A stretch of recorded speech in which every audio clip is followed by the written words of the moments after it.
Hey everyone, welcome back to Corporate Decoder. Today we're diving into a corporate filing that's a bit like a plot twist in a business novel. We're looking at how one company, Ligand Pharmaceuticals, essentially created a new company out of one of its subsidiaries. It involves mergers, ticker symbols, and a whole new name to remember. Think of it as corporate rebranding on steroids before we start. If you appreciate getting straight insights from corporate documents, make sure you're subscribed. We also have a Discord community linked in the description below.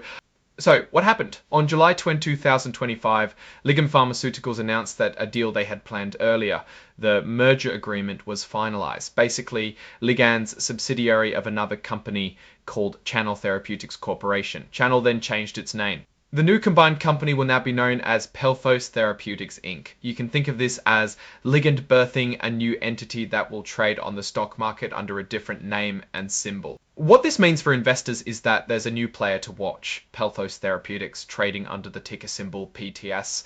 Ligand is still in the picture, but a piece of it has essentially been spun off. Keep an eye on it, maybe even add it to your tracker if you fancy it. If you were an investor, it would certainly be worth noting Ligand's ticker symbol LGND for your reference.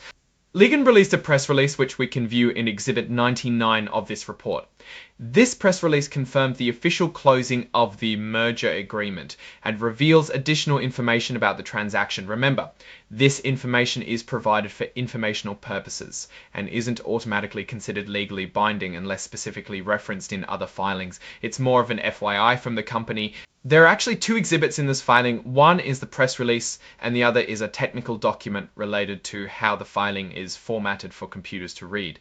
The first, Exhibit 99.1, goes more in depth on what was announced publicly. Now let's talk about the crystal ball gazing, also known as forward-looking statements. These are statements where Ligand and Pelthos are trying to predict the future, or at least what they hope the future will look like.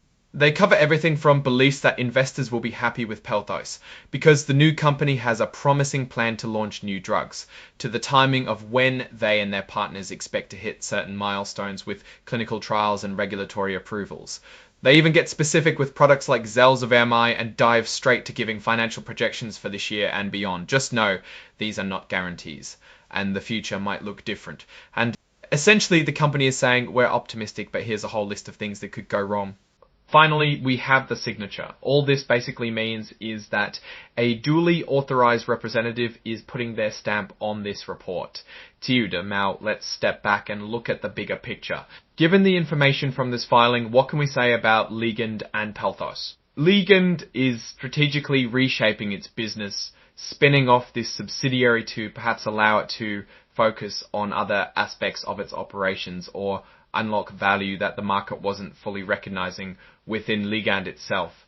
It could be a way to isolate certain risks or opportunities in a separate entity. Pelthos now has a more defined path that involves a focused strategic direction, and it needs to establish credibility with the market.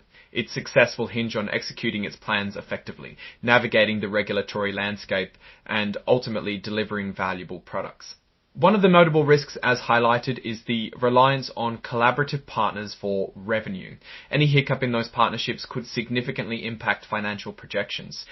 To summarize, this move has potential benefits for both Ligand and Pelthos, but it also comes with its share of risks.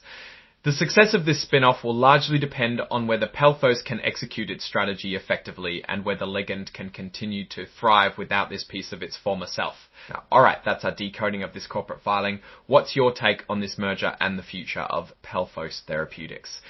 Drop your thoughts in the comments.